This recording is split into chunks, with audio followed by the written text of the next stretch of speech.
She sent her love from Savannah. I'm Sam Mitchell, and these are my stories. Such a long, long way from Alabama. I need her by my side like my gun. I'll cross every river, lake, and pond. As long as I got you, baby girl, I'm rich. They say old dogs don't learn new tricks. Hi folks, have a good day today. Let me first welcome you to Autism Rocks and Rolls. Now before we begin, I must note that I'm not Dr. Psychiatrist. If you're diagnosed with autism, please see a physician, at least based on my experiences. I also on the right to the intro and outro that I found on ytmp3.com. I also have a mission statement to review with all of you. The mission of Autism Rocks and Rolls is to take the stigma off of autism and other conditions like many are disabilities. People on the spectrum are not broken and do not need to be fixed. Those who have conditions or abilities want to be pitied. There's nothing to be sorry about. I also have some paid for the following. Our annual ARAR Poker Run is coming up, and we have several sponsors to shout out. They are Golden Corral in Bedford, Indiana, Cracker Barrel in Bedford, Indiana, O'Reilly's Auto Parts, and yes, I gotta do it.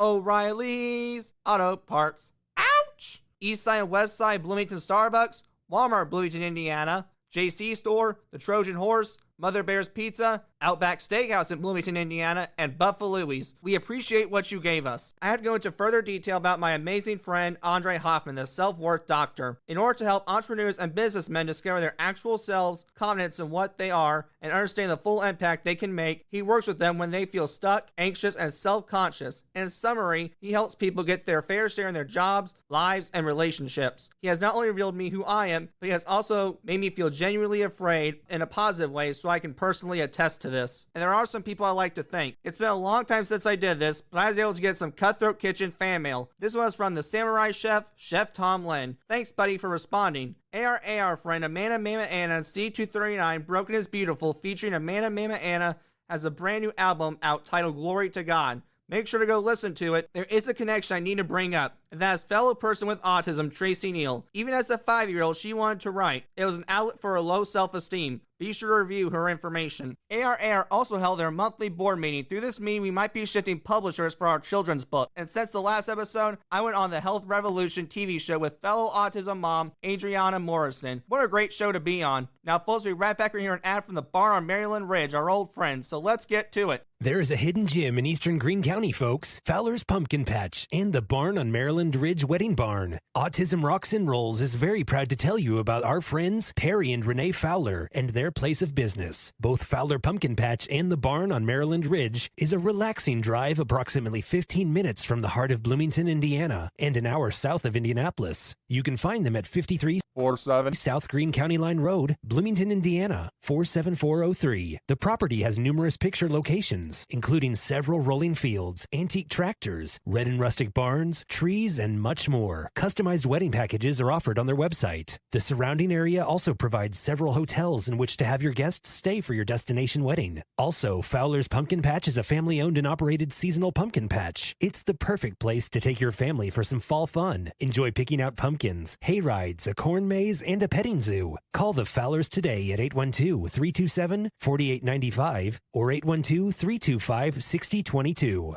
Alright folks, we're back. You'll definitely hear the words I do at this wedding barn. Today's a treat for all my listeners because we have autism advocate Kadin McElwain. Kadin is a college student and writer who wants to raise as much acceptance and awareness of autism as possible. During his life, his capabilities were questioned because he had autism, but thanks to a strong work ethic and supportive parents, he proved everyone wrong. Help me welcome the great Kadin McElwain to the show. Kadin, how you doing, my friend? I'm doing very well. Thanks for having me, Sam. Of course, man, any day. So my first question to you is, what does having autism mean to you? It means a lot to me. During my life, thanks to people doubting me and the bullying I experienced in high school and college, I hated myself for a long time because of who I was. As soon as I got into college, I started learning more about autism through the advocacy work and through research. I learned that having autism can actually be an amazing thing. Well, it's neurodivergent if we're being politically correct. My time in high school and college has taught me a lot about autism. Why don't you tell me some of the stuff it taught you?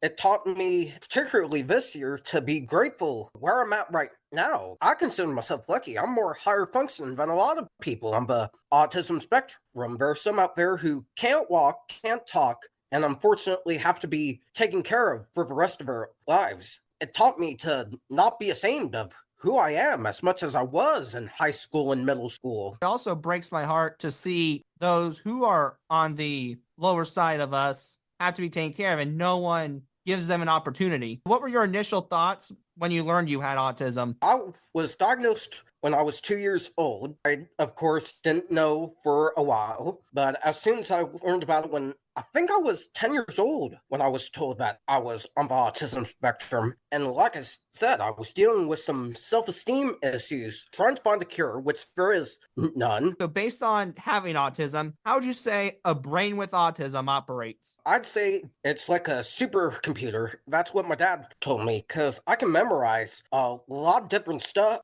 music wise. I'm always up to date on the latest music. Name a song from the early 2000s, maybe 2010s, maybe the 90s. I could name it right off the bat, depending on the artist. I've memorized whole albums. I just mainly need help with the social stuff, and apparently I overemphasize certain things. Kane, I'm in the same boat with you, buddy. I am pretty intelligent, but the one thing that kicks me in the rear is social skills. The social thing has actually been beneficial to me in college because I'm a guy who focuses on his academics in college.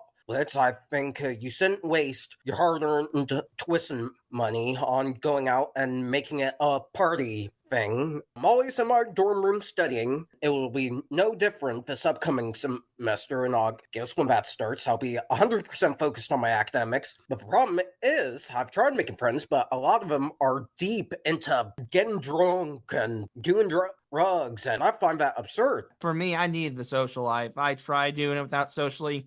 No, it didn't work for me. I might work on being more social this upcoming semester. I just need to find the right people, and not necessarily the frat party majority. Yeah, I bet you'll find someone. I don't think every college student's a frat boy or a sorority girl, but I want to talk about your dormitory. Do you like living in the dorms, first of all? If so, what do you like and dislike about the dormitory? I like living in the dorm, so what I like mainly is the perk of independent living. I'm home for summer currently, but I'm definitely looking forward to getting back into the dorms because I think that's a good way to practice life skills. And once I get a house, the stuff I'm doing at the dorms, I'll have to do once I get my own apartment or place. I'll say the one big thing that ruined dorm life for me this last semester was having a roommate.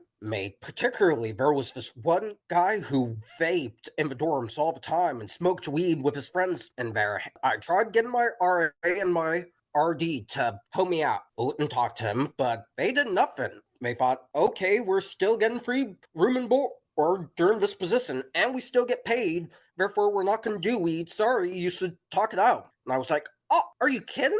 I'm paying money for that. So I pretty much spent this past semester studying in this lounge area. Yeah, I like to go to and doing a lot of the advocacy work I've done this year. I'll have a roommate again this semester, and hopefully they aren't like that at all. What advice would you give to someone who has autism? I'd say the same thing my parents told me. Embrace who you are. Don't take anyone's crap and don't give in to your naysayers. If they aren't willing to support you and they doubt your capabilities, then simply don't give them the time of day, because they're the ones who are going to miss out on an amazing person. And for those watching on YouTube, I got this shirt right here that has great advice. Why fit in when you were born to stand out? Oh, that's a cool shirt. Where'd you get that shirt, bub? It was mailed to me. I don't know who sent it, but it relates to my life story. No need to be like everyone else. You're beautiful as you are. Like you say, they're not worth it. It took me a long time to realize that lesson, but I got there. I just wish everyone could see our greatness. There's so much more to us than a disability. A lot of historical figures were on the autism spectrum. Newton taught classrooms even when students wouldn't show up because he kept up with his routine and still managed to make a significant scientific discovery. Albert Einstein had autism, still managed to make an iconic gravity equation. Friedrich Nietzsche, one of my favorite philosophers, had autism, still was able to be a pioneer in European philosophy. It's crazy that autism existed when no one even saw autism. I'm curious, how'd you hear about Autism Rocks and Rolls? The same way I always do, through Googling and Facebooking and making connections. I found you and your read y'all's story, and I thought I gotta get involved with him. Yeah, I'm glad you did, brother. Like she said on her episode when you appeared on her spinoff, you're moving mountains, brother. I think we are a tag team in this case, except it made it a tornado tag team where we're both in the ring. I want to talk more about you getting diagnosed. So do you remember any of the symptoms you were exhibiting that made you get an autism diagnosis? Back then, I was most likely nonverbal, not making eye contact. I definitely think I had some sensitivities. I don't know what they were, probably light and sound, but I think those were the main symptoms that made my parents that early diagnosis. And doctors actually said, don't expect college for him, expect trade school at least, and for him to be in a group home. And I'm grateful for my parents for this. They weren't going to have that. So they spent a lot of time and energy on me to get me to where I'm at today. Doctors are probably thinking, I was wrong. And the parents are saying, I told you so. Because you are a determined man. Once you say you're going to do something, you're going to do it. Yeah, I'm absolutely determined. And also stubborn. I never give up until I get the success I desire. Due to autism, what about this world does not make sense? Is there something about this world that you think, why do people do that? If we're talking about the current state of the world, I say, why are people divided? Look at the state of the country alone. We are super divided over differences. I saw in the news today alone that some rapper, ironically, the one I used to listen to back in middle school, telling people who supported Democrats to leave his concert. If more people realized we aren't so different and work together on the common goal of peace, love, and positivity, then maybe this world would be a much better place, not just for people who are neurodivergent, but for all people, no matter their differences. We can all have our own different beliefs, but who says we have to argue about who's right? Maybe at the end of the day, exactly. You're both right. It's crazy how much people want to argue instead of get along. I now want to talk to you more about your college a little bit. So why did you choose PR as your major? Well, initially, I wanted to work in music and politics industry. That was the only reason for me choosing public relations as my major. But the more I'm thinking about it, the more I'm learning that advocacy work is a major part of PR. And I'm a very convincing guy. Ironically, I still have trouble with certain social aspects, but I think the more I get better in this career field and the more I study in my major, I think eventually I'll get way better at those social things and I'll be able to have success in the PR industry. The other day, I read an article that they're actually encouraging people who are neurodivergent to apply for those types of positions. It teaches you how to be professional. And in some cases, those on the spectrum lack professionality. They don't know how to shake a hand very firmly. They don't know how to act proper. Not just some people with autism, but I think a majority of our generation, the TikTok generation, as I like to call them, don't know how to act proper anymore. I think there are a few exceptions to that rule, but based on what I've seen on TikTok and on college campuses too, I don't see manners or respect for hard work as much as, say, back in 2004 or 2001 when we were born. I see a lot of people whining, a lot of people complaining. This past year, I've seen a lot of Gen Zers causing chaos on public properties over certain political issues, which I won't say out of respect is okay. I don't use TikTok. It's too much of an addiction. I don't want to take that chance. Scrolling through my phone when I can do something else. Yeah, I'm the same way. I'm more of a YouTube guy anyway. In college, who has been your biggest supporter at your campus? I'd say my professors and student accessibility services that I get at Kent State. I get testing accommodations, for example, extended test taking time and a private room to myself so I can better concentrate. I actually got my 4th consecutive dean's list in a row last semester, and I'm hoping for a 5th one this semester. And off campus, I'd say my parents have been my biggest supporters, and they're continuing to be. And I can tell you got supportive parents. Well, let's go into that. How has your family supported you? They put in a lot of time, getting me occupational therapy, physical therapy, AD meetings, cussing out the teachers during said meetings. This is a story I always tell the platforms I go on. I was in middle school, and the school decided to cut off my IEP completely without my parents' knowledge or consent, which is illegal. And my parents asked them why they did that, and they said, "We can't tell he has autism. Sorry, put him in a robotics camp. He's doing well academically." And they weren't going to put up with that because they knew I needed that IEP. So they wrote to every single autism organization in Tennessee, which is where the middle school is at, and a state senator as well to get that situated. To be fair, I didn't talk to people much in middle schools. Of course, the school couldn't tell I had autism, and I was getting A's and B's school. In fact, I got an honor roll in 6th and 7th grade. But the problem I have is they should have been able to tell I had autism by the lack of social communication. Are you kidding me? That is a legal document you need, or you're not going to make it. I would say, I hate to go this far, but I think it's a sentence to prison to life ordeal. Oh, I didn't even think of that. One of my goals for the advocacy work is mandating a 25 to life sentence in the White House or whatever for if you commit a crime against someone with autism or another special need.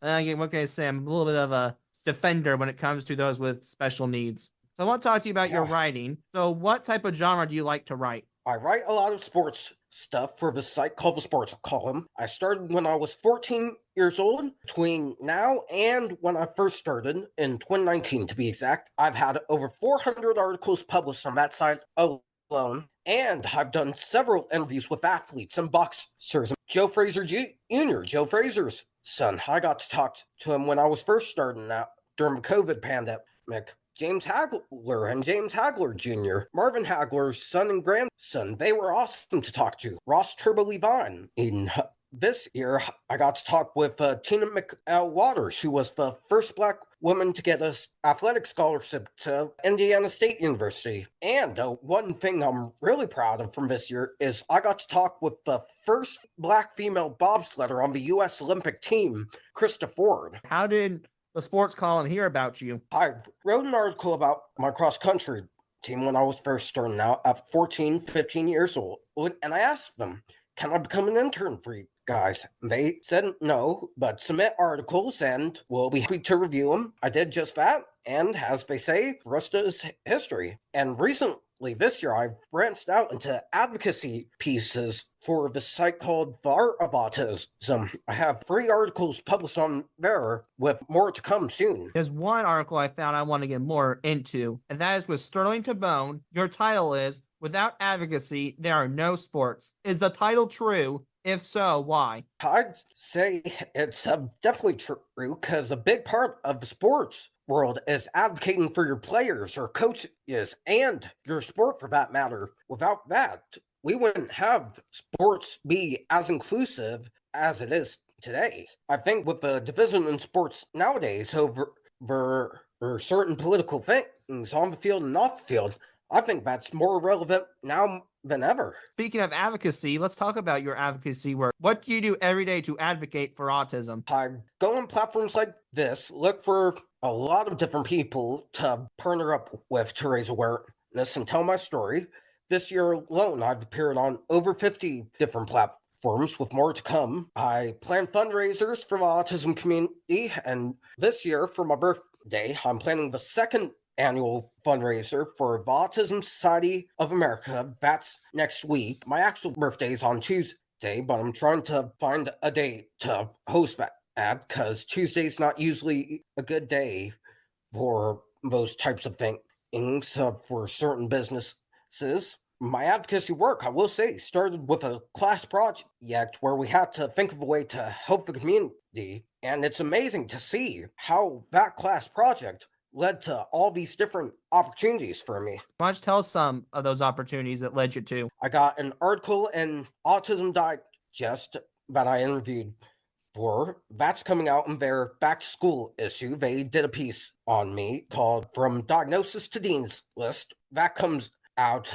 in August. Last week, Autism Speaks, as controversial as they are, they posted my story on their Instagram page. They didn't use my actual name. Will say, while I hold a grudge against them for that documentary and all their controversies in the past, it's nice to see them progressing with current times and focusing on the positives of autism. Let's go into your fundraising, actually. How do you determine the success of a fundraising campaign? I determine the success of how much of an impact is this going to make? How much are people going to be inspired by this fundraiser? Because you don't see many Gen Zers going out and fundraising for cause. Maybe see the once in a blue moon Gen Zer, but not many, and most certainly not many who are neurodivergent. The responsibility of people like you and me to inspire a generation to go out and advocate for their cause in a healthy way. I know one you're very involved with, the Lake County Special Needs Birthday Club. So can you tell me about the Lake County Special Needs Birthday Club? They're an amazing organization. One of my good friends, Treasurer Michael Zurin, who I've partnered with regularly on these fundraisers and endeavors, resident and founder of that organization, they put on super cool birthday parties, Make-A-Wish style birthday parties, that is, for children in the county who are on the autism spectrum or have another special need. I've seen a lot of their posts. They do proclamations, cakes of favorite characters, favorite celebrities they like. And for one, the late mayor of Willoughby, who passed away this year, even presented one kiddo with the key to the city. I like it so much. I'm going to ask you for a favor, Caden. When we're done with this interview, can you put me in touch with the Lake County Special Needs Birthday Club? I'll give you the residence email. I like you already. Thank you, buddy. I appreciate it. So I also know you work. So what accommodations do you get at your job? Well, I don't get accommodations at all. They treat me exactly the same, which I respect. They know I have autism. They treat me like family there. They all stand up for me if they feel like I'm being treated unfairly at all my jobs, that is. Last year, they threw a little surprise party for me for my birthday. If only we had the Lake County Special Needs Birthday Club and your people at work, we can make it the super birthday party for you. Yeah, I'd be down for that. So what tasks do you do at your work, if you don't mind me asking? Well, it's complicated because this year I have 4 different jobs I do. I do political research and email sending for a guy named Stephen Marks who works in politics, a Republican, of course, but I don't believe any of the propaganda he throws at me. I'm just in for the experience and the money, as they say. I do stuff for a workshop that makes car parts.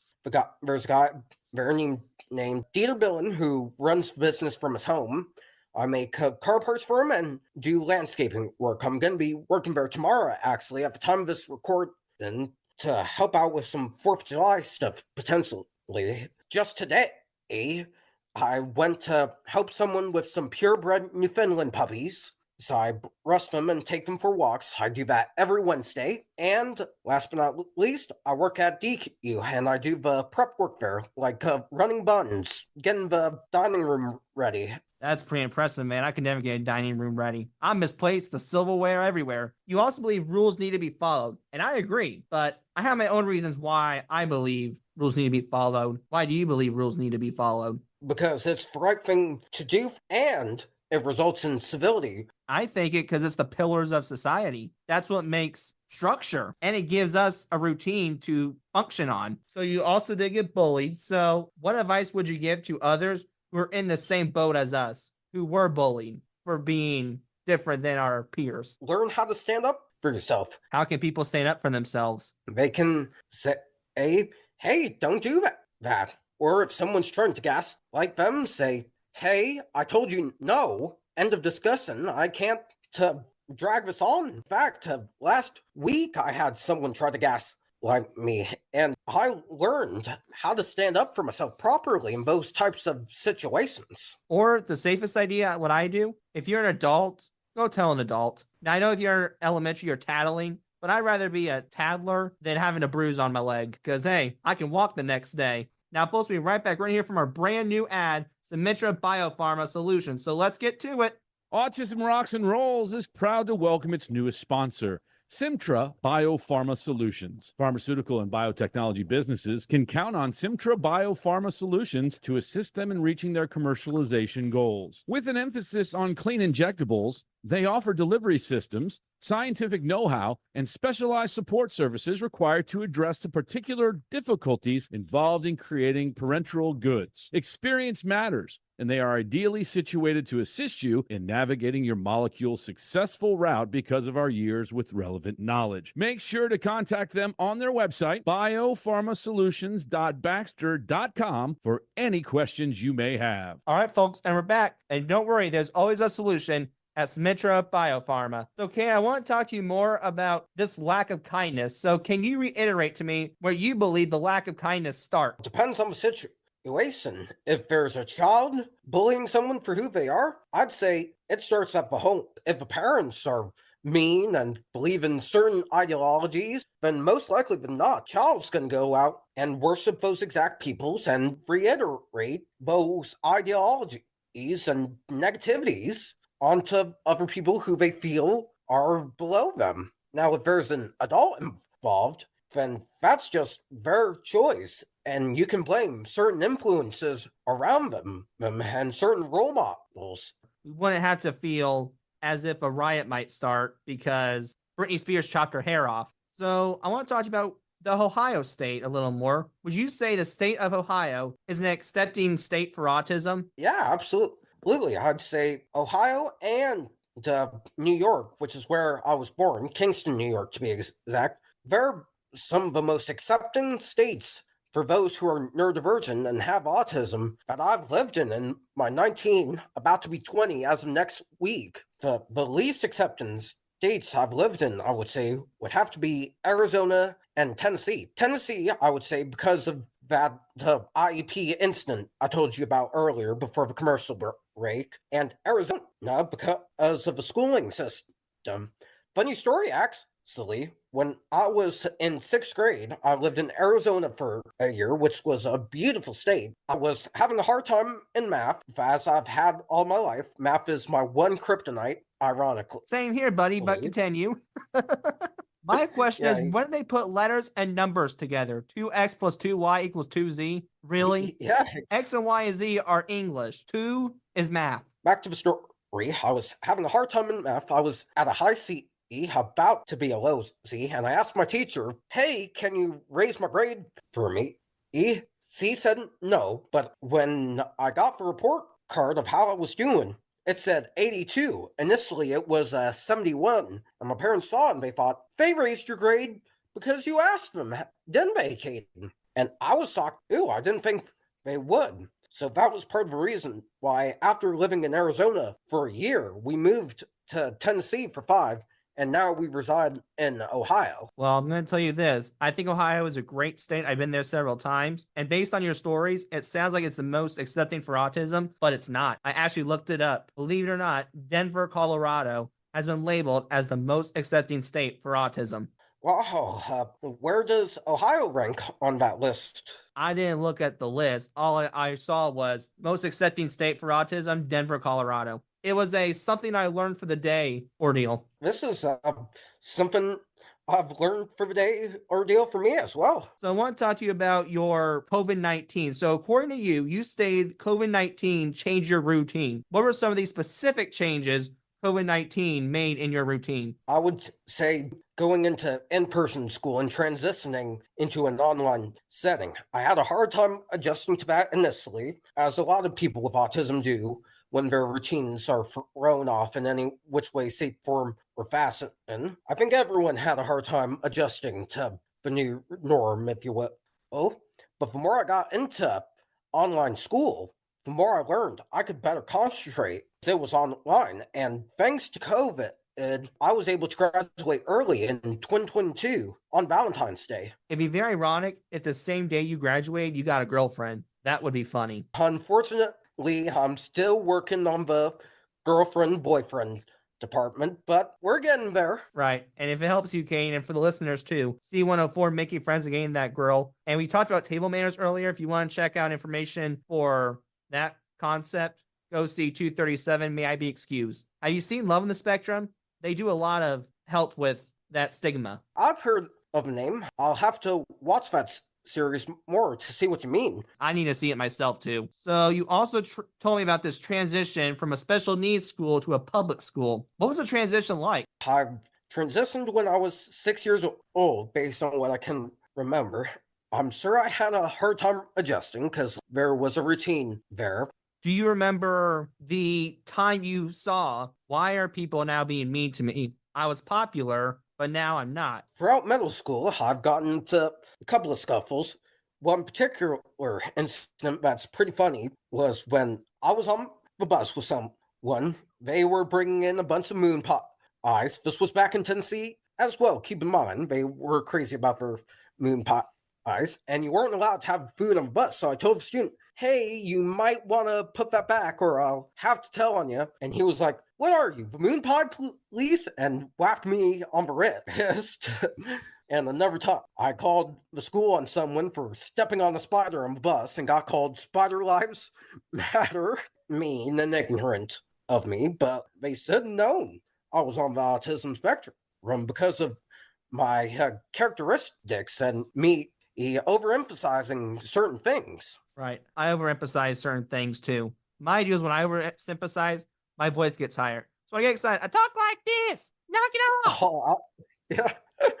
I'm the same way. Sometimes I have the falsetto voice as well. So you've also been on several other podcasts. So if you can remember, why don't you tell me some of these other podcasts you have previously been on? Because if I've watched it with these interviews you've done, I bet some of them we can match on. The first one I've been on, the Be Better podcast, and among the others I've been on were SJ Child's So with Sarah Brand. No, her. Let's give her a big shout out. SJ Childs, you're wonderful. Yeah, you really are. Of course, your mom's So it's okay not to be okay, or whatever it's called. Don't worry, it's a long title. I can't figure it out still. Organize Me Radio. Get Authentic with Marcus Ogden, who's this former NFL player. That was a cool opportunity for me. On the Mat with Mark Cox 2 days ago on Monday, he connected me with someone from this organization called Special Kicks, who I'll be partnering with soon. Buzzing with Warren Marlowe. Know him. Pretty cool guy, too. Yeah, he's really cool. A Foodie's World. I talked about my own experiences with food and my advocacy journey. Exceptional Cell with Michelle Viscroff. Yep, know her. Pretty cool lady as well. Yes, she was a pleasure. Millionaires by Morning with Russell Trinkle. Get Authentic with Harry Sardinas. There's one that I remember specifically. It's called Remembering Them podcast. You talked about one of your friends you never got the chance to meet, but you did become friends, and that's Lenny. So why don't you tell us about your friend Lenny? His name was Lenny Simpson, and he was a tennis legend back in the day. He started playing tennis when he was 4 years old after wondering how he could get a Coca-Cola, or how his neighbor came back with Coca-Cola. And when he was 9, he won his first championship, trained under Arthur Ashe and all these cool people. And then after he retired from tennis, he started an organization called One Love Tennis to help people in the North Carolina area, Wilmington, North Carolina, have an outlet to channel their frustrations. He treated his players like kings. He got them box seats to the U.S. Open, Wilmington, all these cool tennis events.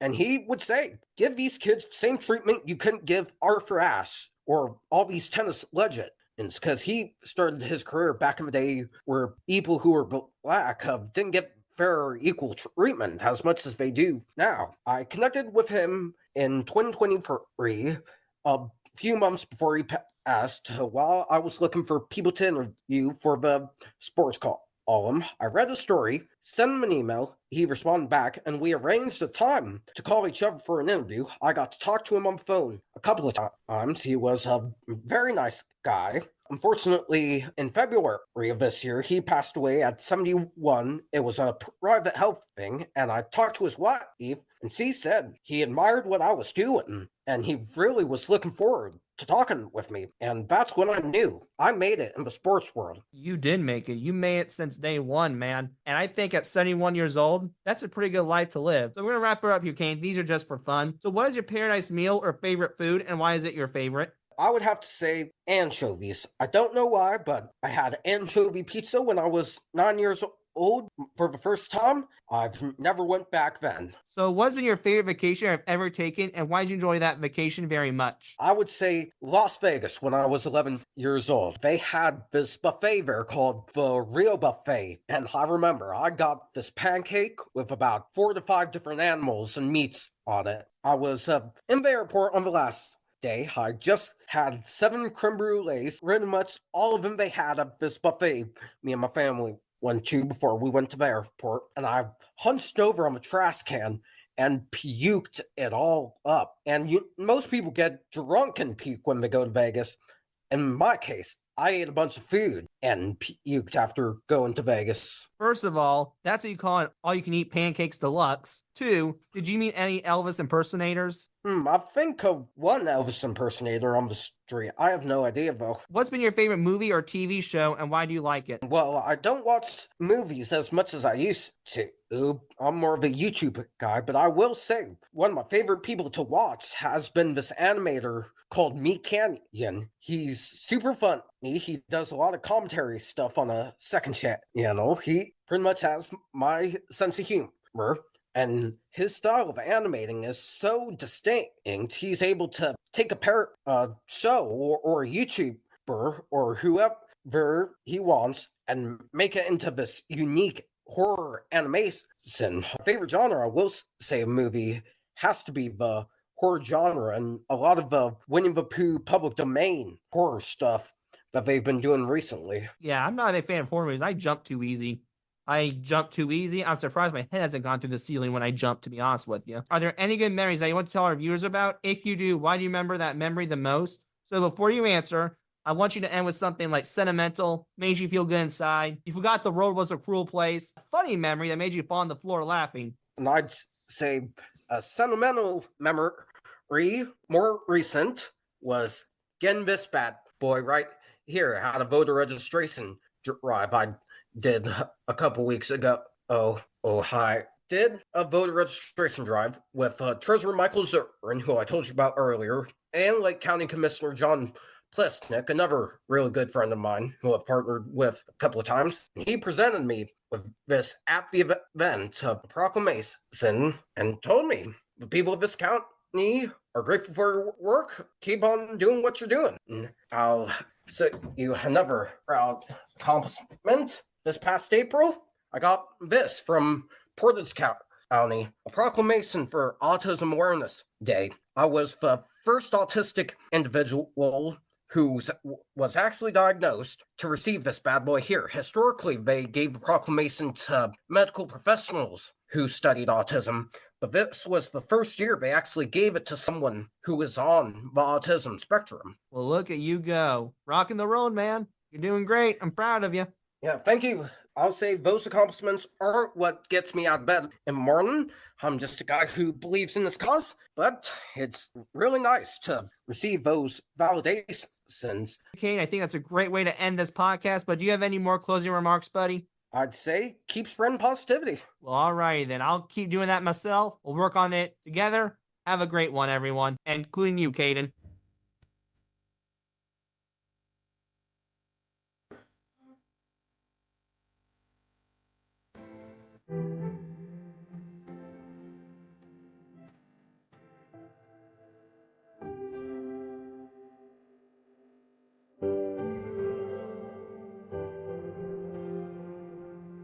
Thanks for joining me for this episode. Please tune in for another episode coming in very soon.